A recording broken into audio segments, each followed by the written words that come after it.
Well, hello and good morning, everyone. It's now 9:59, so let me just jump in and begin on this note.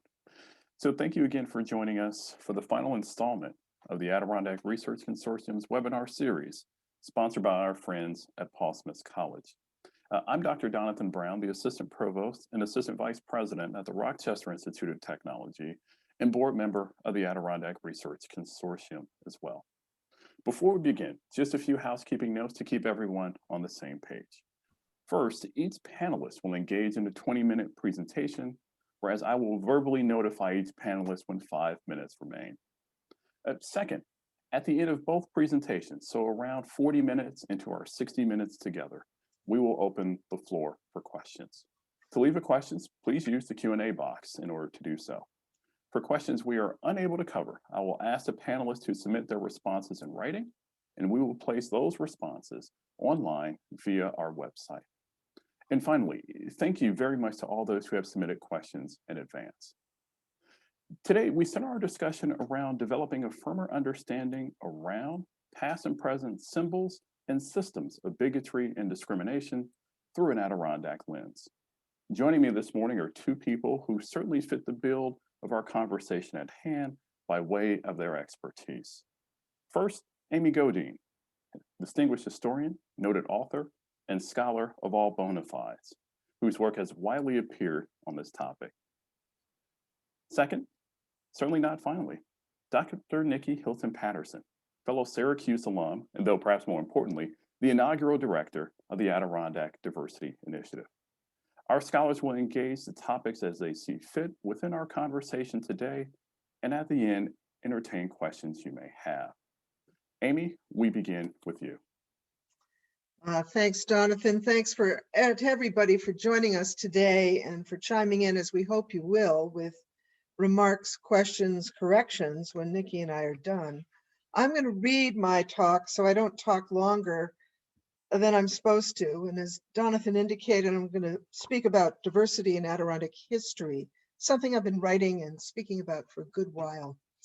Early on, I focused on ethnic and Black communities in the region in my writing, Russian Jewish peddlers, Chinese undocumented immigrants in Port Henry, Plattsburgh, Malone, gypsies, Spanish road workers, Ukrainian innkeepers, French Canadian lumberjacks, and so on.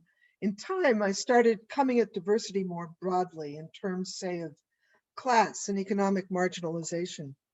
Intriguing always to me has been the role of diversity in the Adirondack narrative. How was it valued? Was it valued? What was it made to mean?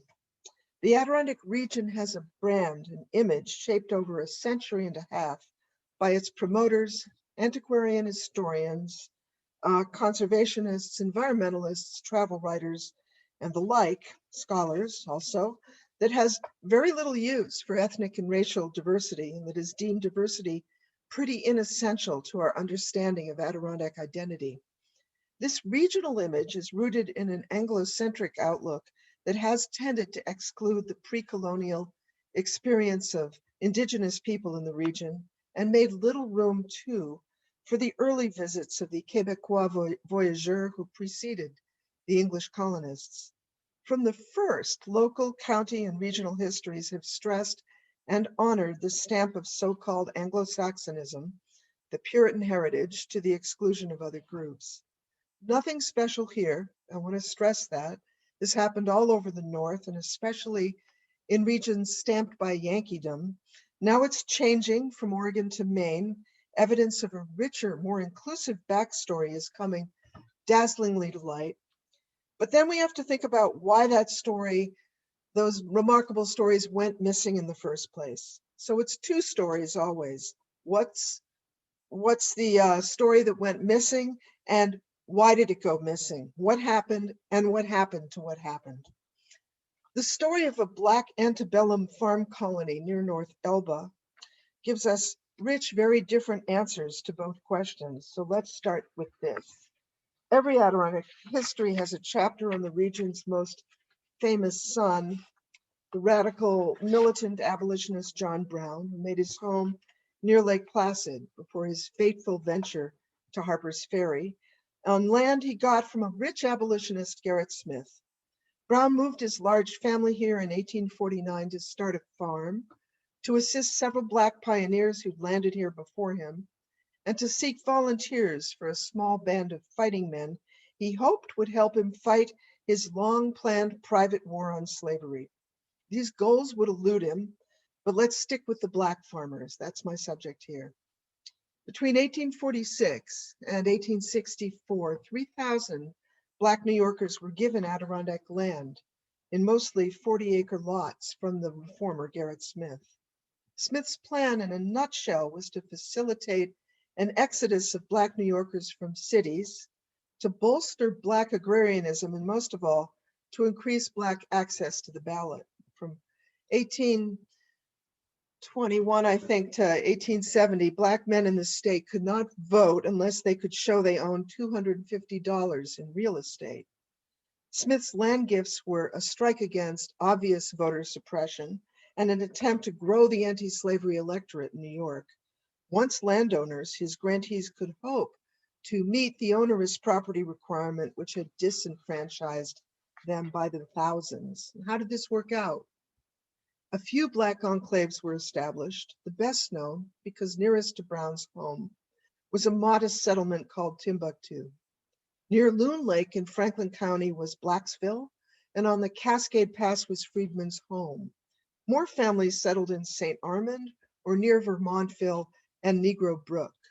A few descendants from these settlements would bear the surnames of the Smith grantees into the 21st century. But the great mass of Smith's beneficiaries did not move to the woods. They didn't have the farm skills, the leadership they wanted, or the money. Besides John Brown, they lacked white allies on the ground, and other destinations held more allure. The gold rush beckoned in California. The Midwest offered better land. Even staying in Albany or Manhattan seemed a safer bet than venturing into a wholly unknown, untested, all-white seeming frontier. But some Black families did put down Adirondack roots, make out as farmers, establish bonds in their overwhelmingly white communities, see their sons bear arms for the Union, and use their land to gain access to the ballot. In 1870, an escaped slave turned Adirondack homesteader wrote Gerrit Smith a thank you note for the change and betterment his move to the Adirondacks had meant for his life and for how much he'd accomplished on his patch of Adirondack soil. What happened to this story in the history books that took it up? It became a case study of Black incapacity and ingratitude. The grantees, New Yorkers all, were recast as fugitives from the sunny South. They were lazy. They blew their chance. In the context of Brown's story, they provided a useful foil, their torpor, showing up his energy and drive. He claimed a name for all posterity. They left nary a trace. Over and again, these accounts, white authored, failed to observe a concern with Black voting rights in New York. The keen interest in this plan of leading Black reformers like Frederick Douglass went unremarked. Never mentioned the many Black enclaves outside the orbit of John Brown's home, or any evidence of Black agency in the story. History was racialized. Its chief job was to underscore the manifest unfitness of Black people for Adirondack life. The Negroes from the sunny South couldn't hack it here. Their Adirondack farming, and here I quote from the renowned regional historian Alfred Donaldson in 1921, was, quote, about as promising of agricultural results as would be the placing of an Italian lizard on a Norwegian iceberg. Donaldson's blithe dismissal, which would be reiterated by historians, biographers, and travel writers, not only discounted Gerrit Smith's idea, it racialized the failure of his farm experiment, his colony idea, as inevitable. Black Americans simply did not belong. It was nothing they could help. The Adirondacks was too much for them. They didn't have the right stuff. This charge of an inherent insufficiency and unfitness for Adirondack life would be directed at more groups than the Black pioneers. As early as the 18th century, and with evident relief, white travelers were noting the lack of year-round I stress year-round indigenous settlements in the region, and interpreting this merely seasonal presence as an invitation for white occupation. Never mind the native peoples' encampments represented a 1,000-year tradition. Indians did not own. Real owners, men of worth, stayed put, stuck it out. Even the region's name spoke of the indigenous person's unfitness for this place. Offered a Jesuit missionary in 1724, Adirondack means bark eater. That's how unevolved were the natives and how helpless. They ate tree bark like, quote, the brutes, and bore from thenceforth degradation's low mark, so claimed in Elizabethtown history in 1905. The rift between the worthy and the hopeless, the insiders and the interlopers, was articulated early on. Other groups who figured in the pages of regional history as interlopers, not quite fitted to the job, were Scots immigrants in Washington and Montgomery counties before the American Revolution. White people, obviously, we say now, but their Yankee neighbors racialized them back then with confident contempt. They were savages, unassimilable, clannish, unapproachable, just other. The Irish immigrants that followed them had long been racialized in England, and imagery of simian brutishness and dullness followed them to New York in caricature and political cartoons. In early editorials promoting Adirondack conservation, immigrant laborers from Italy and Hungary would be othered as an environmental menace who needed close monitoring in the woods. Conservationist William Hornaday, head of the Bronx Zoo, went so far as to liken Italian immigrants to an invasive species. Quote, "They are pouring into America in a steady stream," he told Forest and Stream in 1913. "They are strong, prolific, persistent, and of tireless energy. They work while the Native Americans sleep. Wherever they settle, their tendency is to root out the Native American and take his place and his income. Toward wildlife, the Italian is a human mongoose. Given power to act, he will quickly exterminate every wild thing that wears feathers or hair. To our songbirds, he is literally a pestilence that walketh at noonday." This is the language of racialization. The Italian immigrant's veracity was out of his control, nothing he could help, just his blind, driven nature. But give this racialized European another generation or two, he assumes a human form. He learns English, he rises in the ranks, he's made a foreman, maybe a super, his son runs for mayor, he gets appointed to the board of the new hospital. Norman Rockwell celebrates his trajectory in his paintings. Frank Capra gives him a role in It's a Wonderful Life. He will get to whiten up. Not so his Black neighbors. Their othering does not relent, not in the Adirondacks and not outside it either. An idea of Blackness as something essentialized, inveterate, unassimilable, an idea as old on this continent as slavery persists, and with it a sullen and persistent racism. It has nothing to do with demography. Even in the Adirondacks, where the number of Black residents is so low, headlines reliably deliver news of some Black person assailed by a white person out of nowhere, out of the blue. Black people in the Adirondacks have been subjected to racist invective while variously jogging in the woods, standing on a riverbank, shopping at a Kmart. That is to say, doing nothing except breathing, living, being Black. The name callers don't know the people they're reviling. I'm guessing they don't know any Black people at all. So what are we to think? Some folks will offer, well, these are just bad apples and nothing to be done. They have a problem, but it's their problem. But what I've learned about Adirondack diversity tells me this answer is too glib. I think it might be everybody's problem and everybody's job to give some thought to how somebody who would say or write this stuff ever got the idea it was fine, no big deal to make pain. Here's something that might begin to explain how it takes hold. From 1800 to 1950 in Franklin County newspapers, the N-word crops up 700 times.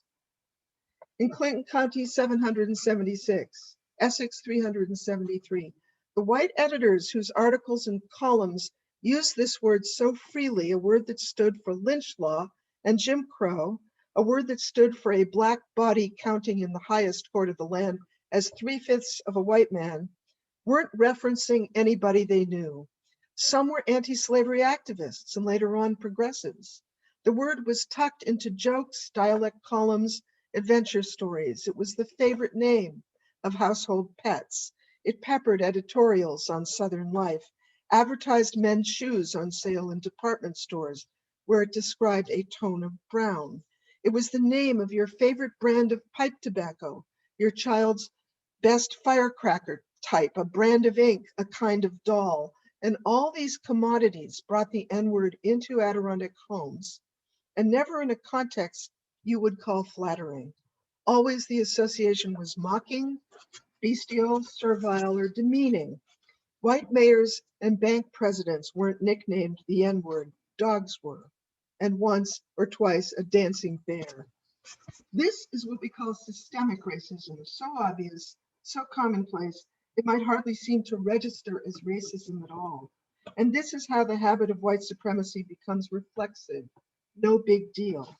I'm guessing most Adirondackers who use the word, who name their puppies with the N-word, took the family to the blackface show at the local Granger Town Hall, or soaked up Birth of a Nation or Song of the South at the local movie house, or saw their kids play a doll named for the N-word in a school play that made the rounds of half a dozen Adirondack grade schools in 1940. Didn't know many Black people or any Black people, but an idea of Blackness absorbed through a steady, casual diet of derogatory imagery had its effect. How could it not? Over and again, Blackness stood in white America for the incapable, the unevolved, the subordinate. If we talk about diversity only in terms of who is here, as I used to present it in my early articles back in the day, and not equally in terms of how diverse groups were represented, how they were seen or not seen, we are missing half the story. Recently, an Adirondack police chief noted that his department had no special obligation to delve into a legacy of racism because Black people in his community were so few and largely transient anyway.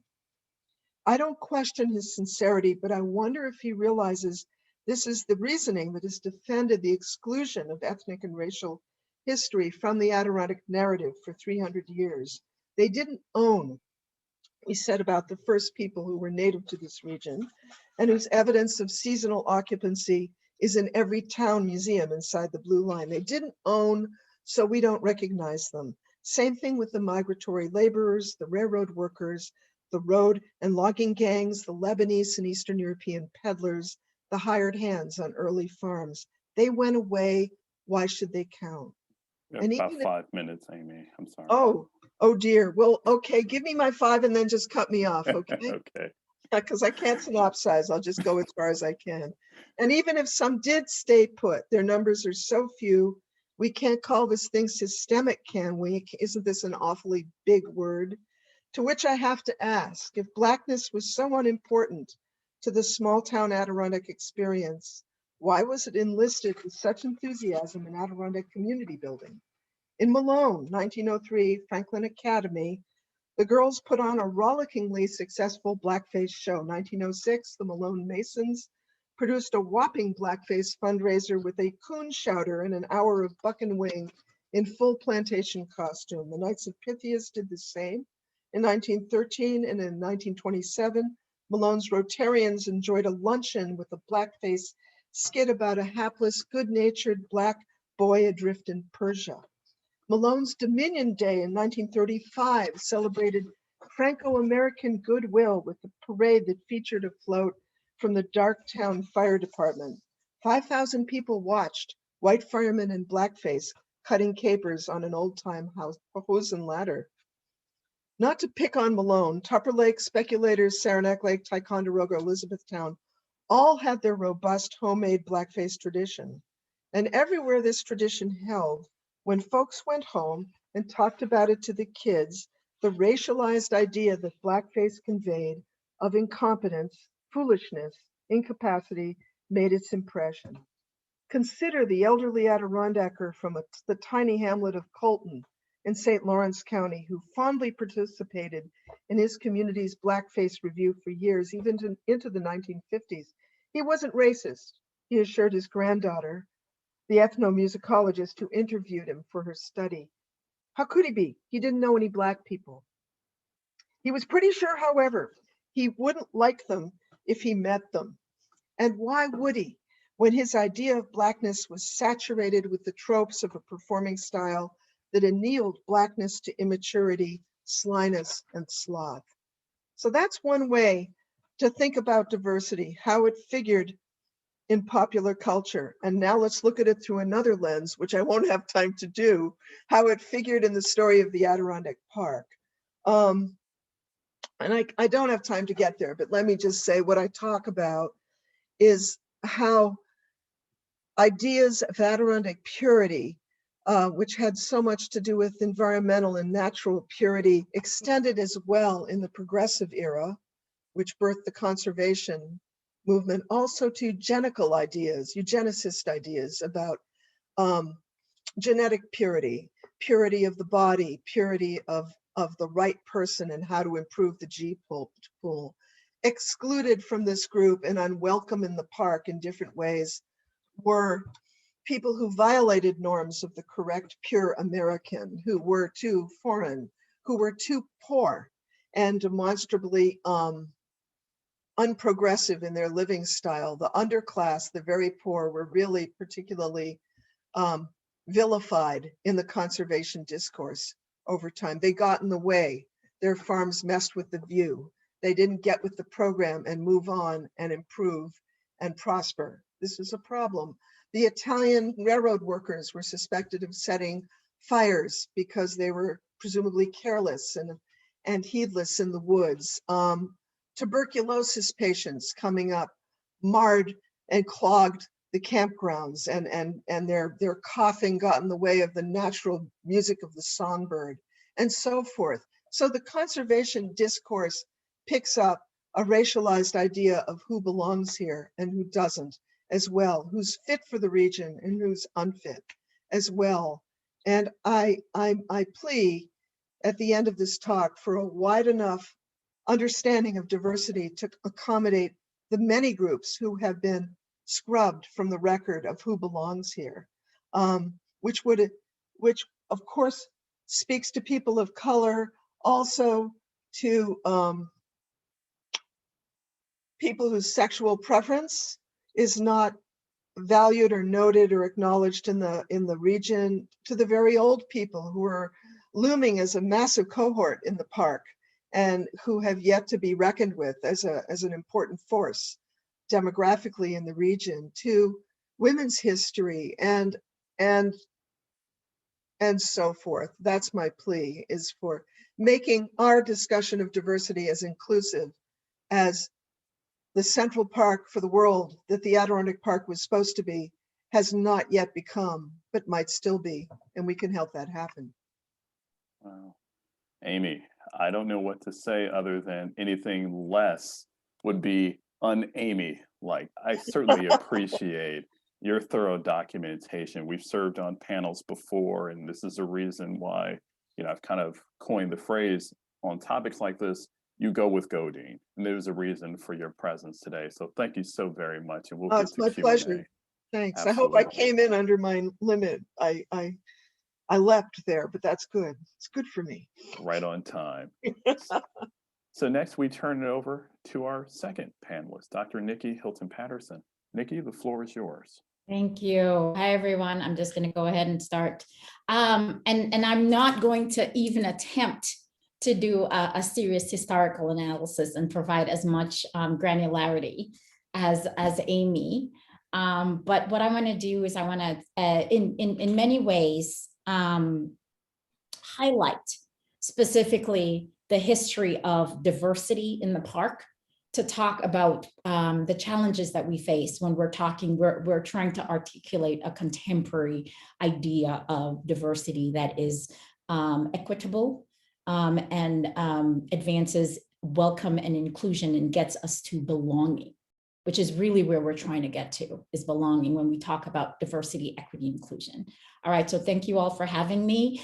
If you can see my screen, I tend to speak about do it the Jamaican style, which is break down words. So when it gets to the Dax from Adirondack, it means I'm home, right? So this is how I see the Adirondacks now as home. So please allow me to refer to it colloquially, Jamaican style, as the Dax. So we're going to map diversity in the Dax for just a moment. And so I want to go all the way back because I speak a lot about decolonizing environmentalism. What does that mean? Understanding how contemporary environmentalism and conservationism often reproduces colonial scripts of oppression, marginalization, and exclusion. And this is what Amy was speaking about when she talks about the ways in which the tension between the environmentalists, the conservationists, and local populations, those who are still here in terms of multi-generational white, maybe working class poor populations, and First Nations peoples who had to be removed from the space for it to be declared a wilderness, and from that, a state park. Okay, so let's go. So here, obviously, the information here is sort of out of context, and it's very limited because I wanted to keep this tight. This is pulled from the New York State, the Department of Environmental Conservation, where you see the list of First Nations peoples who were here in the Paleo-Indian period, 15,000 to 7,000 BC. Amy, you're going to correct me as I go along because I just pulled information so people can follow along as I'm talking, right? So who were the peoples that had to be here? Who had to be displaced, even though the documentation or history shows that they were mostly using what we consider now within the blue line, the Adirondack Park, as places for hunting and moving around. According to the website, they didn't actively live in some of these spaces that are being considered protected wilderness. All right. Poverty in the Dax. Now, I want to talk about diversity so we understand what we're talking about. If you're just thinking about diversity as counting Black and white bodies in the room, you have missed the point, right? There's always been diversity in the Dax. Whether or not that diversity has been welcome and included and centered is a product of colonialism. Okay, all right, here we go. So according to the most recent poll, said these counties, the counties in the Adirondacks, there's a lot of poverty, wide swaths of poverty. And how poverty is measured in the US is based on 1, 2, 3, 4, 5, 6, 7, 8 measures. And you can see them here. And according to the New York State Census, the upstate New York counties have some of the most severe poverty in the US. Imprisonment. Okay, so a lot of times we talk about thinking through diversity, encouraging more diverse bodies to come to the Adirondacks, to visit the Adirondacks, to relocate, to invest, to think of the Adirondacks as their own, especially Black and Brown or BIPOC folks, Black, Indigenous, and people of color communities from across the state, right? We're especially at the Adirondack Diversity Initiative, our goal is to create strategies and tools to make the Adirondacks or to promote diversity and inclusion in the Adirondacks, right? Make the space more welcoming. However, we often forget the big elephant in the room or the white elephant in the Dax, right? The prison population. And here, the Adirondack, the blue line alone has 14 correctional facilities. And I put correctional in quotations because if we understand our carceral system in the US, there's nothing corrective about it. Okay, let's just be honest. And that's why prison reform is so important. There are 330,000 living New Yorkers who have experienced imprisonment, living New Yorkers at one time or the other.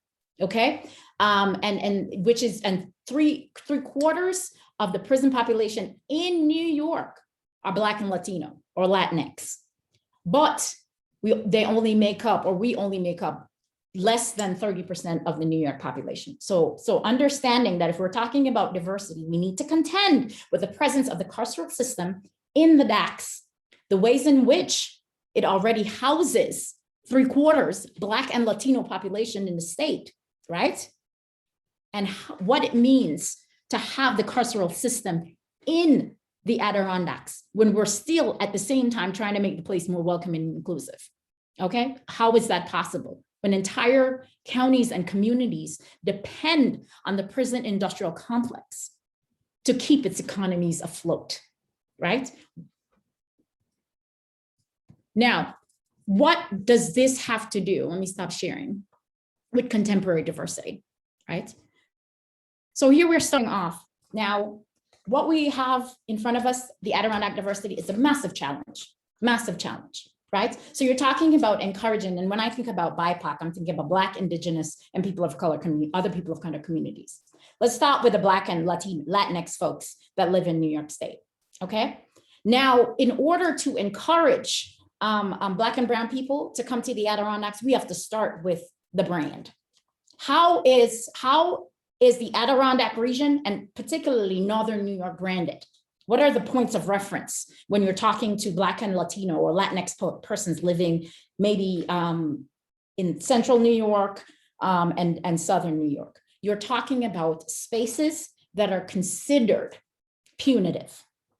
Okay, now let me apologize because I wanted to start off by acknowledging that we are, because I started with my First Nations sisters and brothers, especially those in the Akwesasne region, acknowledge that we are on the traditional lands of the Haudenosaunee people. And so I apologize if I mispronounced, and I'm hoping that my First Nations brothers and sisters in the audience will speak up and correct me and send some questions my way, okay? But what I want to say is if the reference points for Black and brown people and other people of color is that upstate New York, especially the Adirondacks, is a punitive place.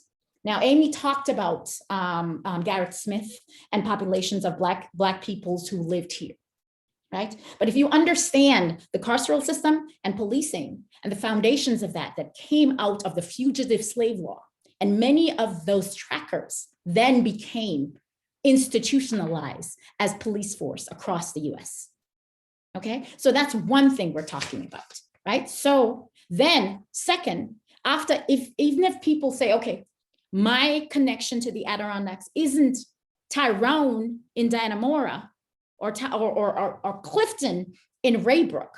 I'm coming to the Adirondacks because it's beautiful. I love the wilderness and I want to share in that. They have to get there, right? And we know because we're in a moment of racial reckoning, especially when it comes to law enforcement, that people of color, Black, brown, First Nations people are over-policed as they move, as they attempt to move, right? Because historically, Black and brown bodies were surveilled and corralled. Movement was not encouraged. So by the time Black and brown bodies leave Southern, Central, wherever, many, and the stories we've collected, especially from students, Black and brown students who come to these universities and spaces, is that they get stopped 4 and 5 times, right? This already gives the impression that you don't belong. Why are you here? You're extraordinary from what we want, right? Take for example, the Malone police report that came out that used some of the language that Amy used, transient, right? And minuscule, right? And such as they are to talk about African Americans and Black people in Malone, okay? That same language is being used and is institutionalized to think about who belongs and who doesn't, even as they're moving to come to the Adirondacks, right? So I'm trying to support what Amy's historical analysis with contemporary storytelling, because it's happening now. And that's why we're in this moment of reckoning, right? So if we're not going to first deal with the prison industrial complex and the majority of Black and brown bodies that are already there, and what it means to have a carceral system in your community, then we are not doing the work. It's a Band-Aid, okay? So then we want to talk about when those Black and brown bodies get here, what are the other sites and reminders that we do not belong? Easiest one, Confederate symbols, lawn jockeys and Confederate flags, right? And if we're going to be honest, you understand, we are living in the Trump era, right? We're the former occupier of the White House validated and gave credence and energy to those who believed in a segregationist mindset of those who belong and those who don't. This space is not just for French Canadians, right? It is for all of us. All right, so I'm gonna leave it there. I'm gonna end early because there's a lot that I have to get to, including the bodies, the Black and brown and people of color bodies that are here now, and the ways in which a lot of times we have to pass to get along. Okay, so I'm gonna end it right there. Great. Nikki, thank you. We all sincerely appreciate your thoughts, insight, and of course, area of expertise in this area. Again, I want to thank everyone for submitting questions to us. And just as a reminder that if you do have questions for our panelists, please submit them in the Q&A box located at the bottom of your screen. Amy, this first question comes to you. You're a distinguished historian, author, and scholar whose work has appeared in outlets both near and far. When you talk about Italian immigrants, one cannot help but to draw parallels to Irish immigrants, to German immigrants, and others when we think about othering, right? So we think about Irish immigrants, we think about Catholicism, we think about the cartoons from Thomas Nast, we think about German immigrants, we think about anti-German sentiment surrounding speaking the German language, and we think about court cases like Meyer versus Nebraska, amongst others. But as you know, these groups ascended beyond otherness and into whiteness. And so my question for you is this: how can we come to terms with individuals who were once seen as others, but now have progressed into whiteness, but see those same individual groups treating people of color in the manner in which they were treated before? What are your thoughts along those lines? I think your microphone's on mute too. What happened? Okay, now I'm good, right? You are. Man, that's a great question, Jonathan. Habit is really hard to break. And unfortunately, evidence suggests that even when you present people with evidence that confounds their assumptions, they will hold on to their old assumptions out of the comfort of habit and tradition, and identifying with those as part of who they are.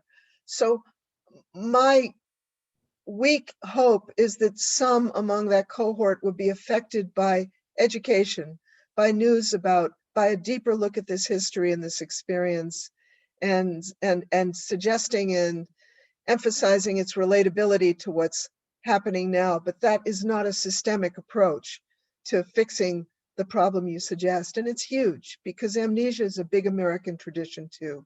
And we all like to forget what got us here and what privileged us on the way. That's very easy to forget. So I don't have a good answer for you. I don't know how to do that except write the articles I do and hope they hit the mark with some people who read them, though maybe not with most.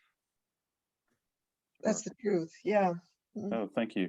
Nikki, would you like to comment on that question as I have an additional question for you? Yeah. Could you repeat, please? Sure. So when we talk about Italian, Irish, and German immigrants, they all came from a backdrop in American history where they were victimized for various reasons, whether it be language with the Germans. When we think about Irish immigrants, we think about Catholicism. Italian immigrants, we think about the stories that Amy has shared. But as we know, these groups have ascended beyond otherness and into whiteness. Now, how is that possible that these groups have done that while treating people of color as they were treated before? And I'm just trying to figure out what sense can we make to that? We have to understand that systemic racism is self-perpetuating, right? And as human beings, if we get, we are first trying to survive.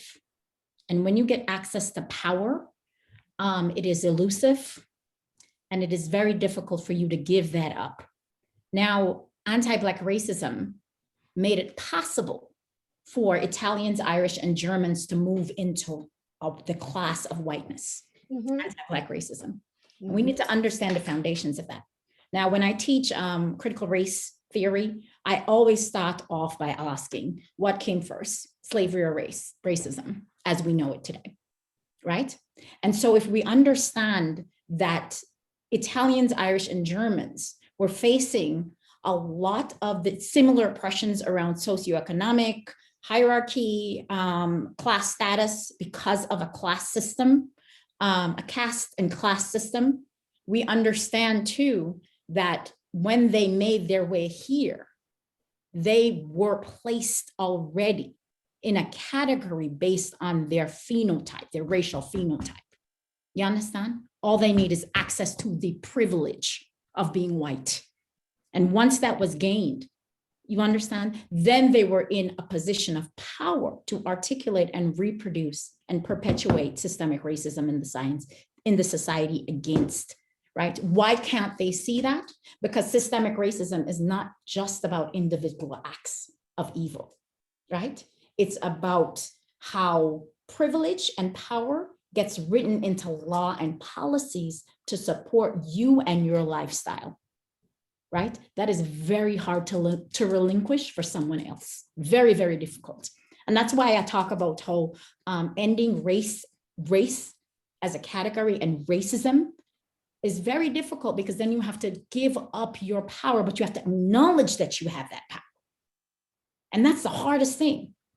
Right. Yeah, you have to acknowledge that you have the power, and you have to be willing to give up or share that power. You understand? But here's the challenge. In order to acknowledge that you have the power, you have to then acknowledge that you have been operating at the expense of someone else. And that's very difficult. And that's the only answer I can give, is that folks need to be willing to look in the mirror, acknowledge how historically systemic racism has given them the power, and how much of that power they're willing to relinquish in order to center the other. Thank you so very much for this. I will follow up, Nikki, with a question for you, and then I notice we have some questions coming in the Q&A box below. Just very quickly, Nikki, what has been your reception to your efforts on this front when you talk about these topics of conversation in contemporary times, your points of reference to policing, for example, your points of reference to inclusion and belonging? What's been your reception at this point? Personally, Yeah. Isn't it in the paper? All right, so yes, it's been widely documented. But I want to say though that, so I worked as well in Elmira, New York, right? So I was the racial justice officer for YWCA, and I was the coordinator for Chemung County Human Relations Commission. Similar things happened to me in terms of graffiti and being screamed at, the N-word, get out of town. I remember once I was jogging on Hickory Grove Road in Horseheads, New York, and a car drove me down. And as I was running away from the car, they started throwing things at me and calling me the N-word, right? And I reported that. And immediately the community gathered around and was very forceful, members of the community. So when the graffiti incident happened, my first inclination was that there was no immediate community response, right? There was no immediate community, especially from leadership. And I spoke out.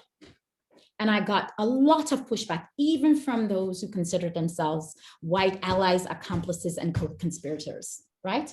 Because my opening my mouth put a stain on the community that they didn't want, because they had held themselves aloft as this very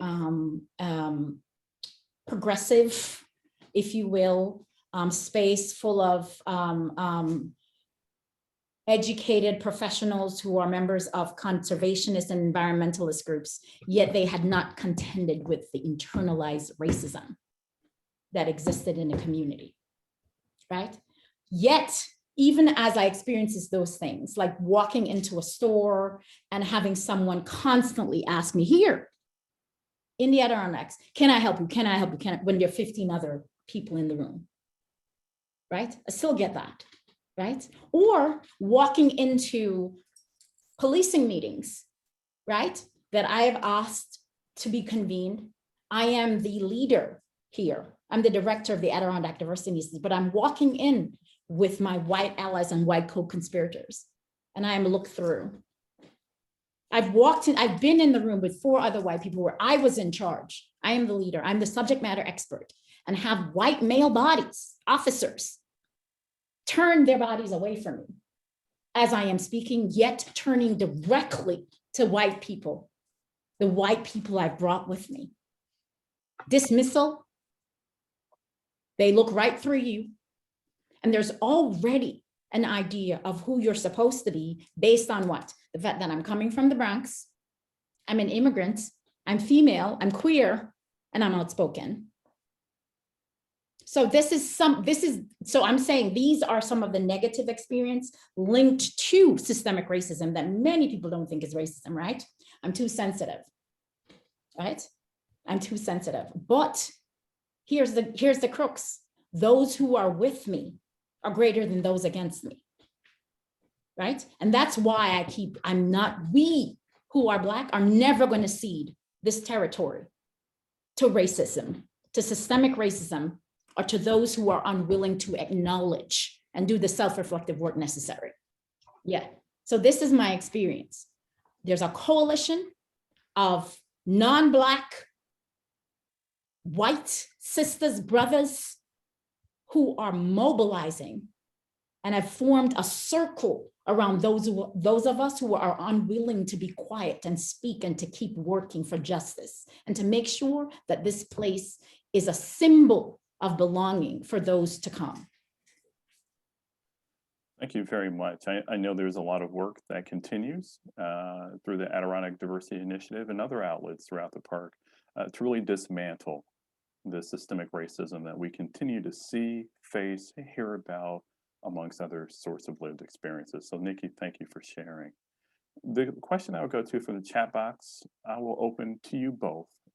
And the question reads as follows. What kind of social science research angles or questions are yet to be studied that would document, expose, and dismantle the notions of purity, policing, branding of the Adirondacks, etc., that all serve to maintain white privileged and exclusive spaces? Amy or Nikki, I open it up to your thoughts. I can answer that not as a social scientist. I'm not one. I think Nikki's better equipped to approach it that way. But historically, I think it would be meaningful to look very closely, more than we ever had, at the leaders of the conservation movement in the earliest days, and track their allegiances to the eugenics movement in particular, and to ideas of social purity and exclusivity and exclusionary culture. And it's an awkward conversation because they represent and stand for some of the most cherished ideas and icons and landscapes of the park. But I do think the degree to which the Adirondacks was poised on an idea of exclusion has not been really plumbed. It hasn't been fathomed the way we should. The very fact of its distance from the city was marketed as an advantage. If you were poor enough and immobilized enough by your poverty, you just could not get here.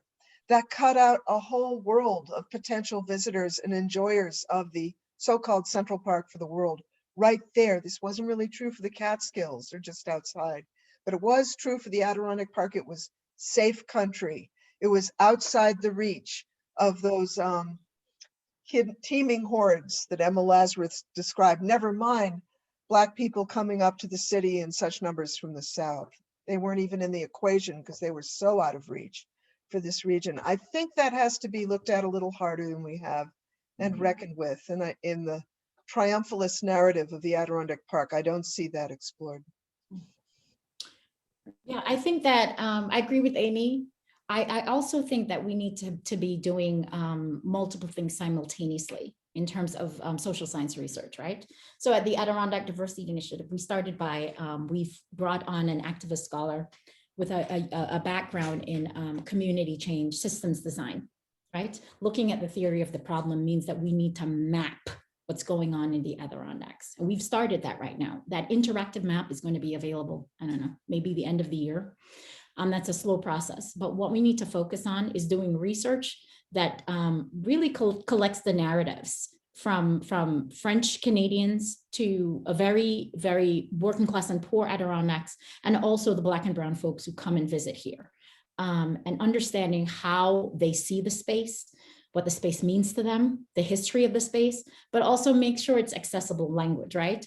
What the hell is intersectionality and conservationism to a multi-generational Adirondacker who no longer has access to the trees that he used for firewood, right? What the hell is racial justice when the German-American fifth generation Adirondacker is poor, right?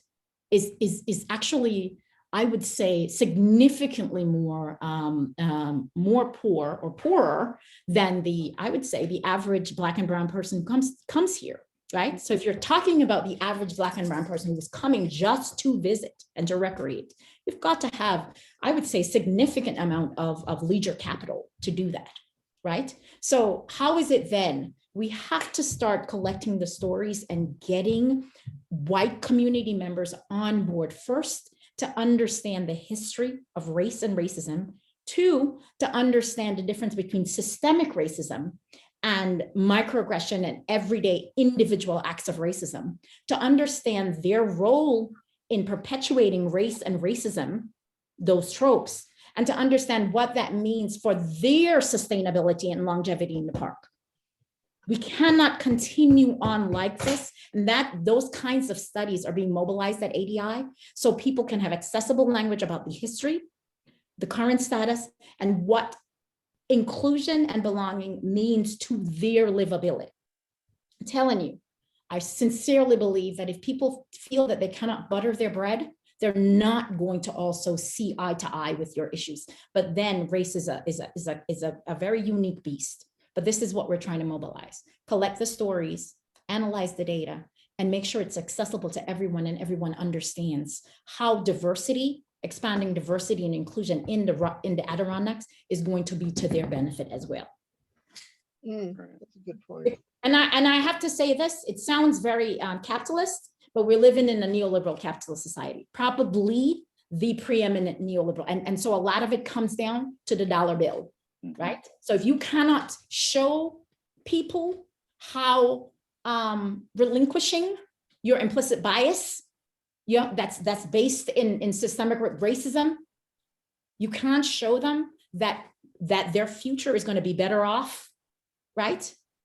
You're going to lose them, especially in the Adirondacks where there's such wide swaths of white poverty interspersed with, I love my capitalists, interspersed with the uber rich and the very wealthy families. Yeah. Excellent. Thank you. I open this question up and we have about 7.5 minutes or so. So I'll maybe ask another 1 or 2 questions and just remind everyone that those questions we do not get to, we will send your questions to our distinguished panelists for them to provide answers and to be placed on the website of the Adirondack Research Consortium. This question is to you both. Within this comfort of habit, where does fear fit in? I see members of my own community supporting the previous 4 years of anti-immigrant policies, even though we Hispanics have not ascended into whiteness. Your thoughts? Nikki, you want to start? I'll follow you. Yeah, I'm rereading this, right? Because it's full-bodied. So where does fear fit in? Well, we all know that I believe fear is at the center of othering. Fear is at the center of exclusion. Fear is at the center of racism, the unknown, right? But the challenge is that what is known is already such a myth, right? That we must attend to the misinformation around race, around populations, around even the language we use. I don't say minority population, I say minoritized. You understand? I don't say slave, I say enslaved. Because the creation of language is informed by culture, and culture is informed by who gets to write the narrative, right? That narrative has produced fear and perpetuated itself under systemic racism. How do we deal with that fear? I'm going to go back to white fragility. I got to get you in the room. I got you, got to get your ear. We need to get your ear. You have to be willing to be uncomfortable for a moment. The discomfort will not last. I promise you. If you, as a non-Black, brown, or indigenous person, want to contend with the fear, you have to also contend or be willing to be uncomfortable with the knowledge that your race or ethnicity has been privileged at the expense and to the bloody detriment of so many others. That's where it starts. We cannot contend with fear unless people are just willing to be uncomfortable with the information that's going to disrupt how you see yourself and your history in this country as a white person, right? I'm not sure if that answers, but it says, I see many members of my own community supporting previous 4 years of anti-immigration policies. I'm telling you, internalized oppression. And that's a whole class by itself when it comes to BIPOC folks. So when I do my cultural consciousness sessions, I don't do diversity training. When I have those cultural consciousness course, I never ask BIPOC folk, Black, Indigenous, and people of color, to be in certain spaces with white identifying or white facing people, right? Because, and when they're about witnessing and supporting the work of our white allies, friends, and people who just want to enter the conversation. Now, when you're talking about those of us who are often voting against our own best interests, especially with the anti-immigration laws, you're talking about those of us who have been raised. Many of us who are immigrants are coming out of different kind of colonial context. Two kinds of the extraction and settler colonialism. So in many of those spaces, and I know I'm going to this colonially as a Pan-Africanist, right? So in non, what you call the United States benefited from, and I'm saying benefited from, settler colonialism. It was always about, it was more than about extraction. It was about settlement, displacement, claiming territory for God and King, right? In extraction colonialism, many of us, Black, so Latino and Afro-Caribbean peoples and the African diaspora were under under the banner of extraction colonialism. What does that mean? Fewer white bodies. The purpose there, to extract the resources to build up the metropolis. So the relationship that developed between non-white, right, and white bodies was very different. In order to control the masses, you have to give them or give the appearance of some freedom. For example, in Jamaica, and I'm not going to speak for my Latinx people, in Jamaica, we were allowed to read, write, have property, have lots to marry. Why? Because the white bodies were so few and far between, and the only ways they could control the Black population was through naval garrison of the Caribbean. You know, so what does that mean? It means that the relationship to power and displacement was different. But if we move that along, I'm going to jump the era and talk about the singular story that is fed about the Black experience and the Latinx experience to those of us who weren't living. I talk about, before I left for Norway when I was 11, my only reference point for African Americans was Cabrini Green in Chicago, where the little girl, 7-year-old girl, was raped by multiple Black men when her sister was supposed to be watching over her. That's what I knew. We had BBC, Fox News, and MTV. The other Black experience I understood was Michael Jackson, Carl Lewis, and then Michael Jordan. So and Oprah. So you are either an entertainer, a criminal, right? or someone who was chucking and jiving. So I by think that's the a time good place. I'm going to stop, but I'm just saying, by the time I got to understanding how we vote against our own self-interest is because we are already, racial imperialism has already given us information about the Black and brown experience here. Mhm. So we come thinking that the people they're already lazy, undeserving. And so all of these anti-immigration laws are to make sure that we don't get any more lazy and undeserving people. And we are part of that system. How is that possible? Because of racial imperialism before we even get here. Thank you. A lot. Amy, your thoughts? The question is dealing with fear, right? In a Yes. nutshell. I think to bring it down to a more granular place, maybe as long as people identify their identity and their community's identity with homogeneity and a homogeneous narrative, diversity will seem hostile to the interests of community and the interests of the self. It will seem to intrude, it will seem to disrupt, it will seem to subvert. And that is the narrative we need to change and address, that if people can understand their own heritage as infinitely more diverse than our history represents it to be, they will eventually assimilate that into their understanding of what their community is and why to celebrate it and why to defend it against detractors who see an emphasis on diversity as a subtraction, as a reduction of their glory and their power and their image. It's not that, but it can look like that. It can, and it has looked like that. And that's where the longstanding Anglo-centric narrative has done such damage, because it's stamped the region with an idea that if we're not Anglo-Saxon, we're going to eventually turn Anglo-Saxon, and Anglo-Saxonism is, at the end of the day, the defining characteristic and quality of the Adirondack community. And I'm not sure that argument can still be made. And I think what we can do to tangle with it is a good thing. Can Well, I just thank say, you. we haven't also contended with sort of the ideological platform of the cult of American individuality. And if you're thinking Right. of Adirondacks, right? This is where the "don't tread on me" mentality lives. So it begins with a challenge of non-Black and brown bodies, non-Black, brown, indigenous bodies, seeing themselves as part of a system when they've been articulated or they've been trained to believe that they're individuals. Yet, in order to be able to reproduce racism on an entire community, you cannot then see non-white bodies as individuals.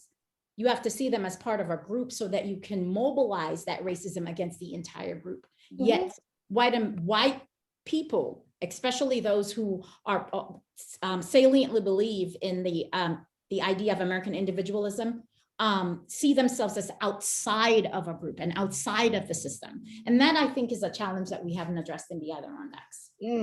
That's a tough one. It is. Well, Yeah. to no surprise, all good things must come to an end. And we are over time this morning. So let me just say thank you so very much, Amy Godine, Nikki Hilton Patterson, our friends at Paul Smith College, and the Adirondack Research Consortium for their time, their support, and their sponsorship of today's, as well as this entire webinar series. So again, thank you to the panelists. The questions that are in the Q&A box below, we will certainly place responses from our panelists on the ARC website for your perusal. So from all of us here, we thank you for your time. We welcome you to Friday, but most importantly, welcome to the weekend. Thank you and goodbye. Thank you both. Thanks to everyone. Bye-bye.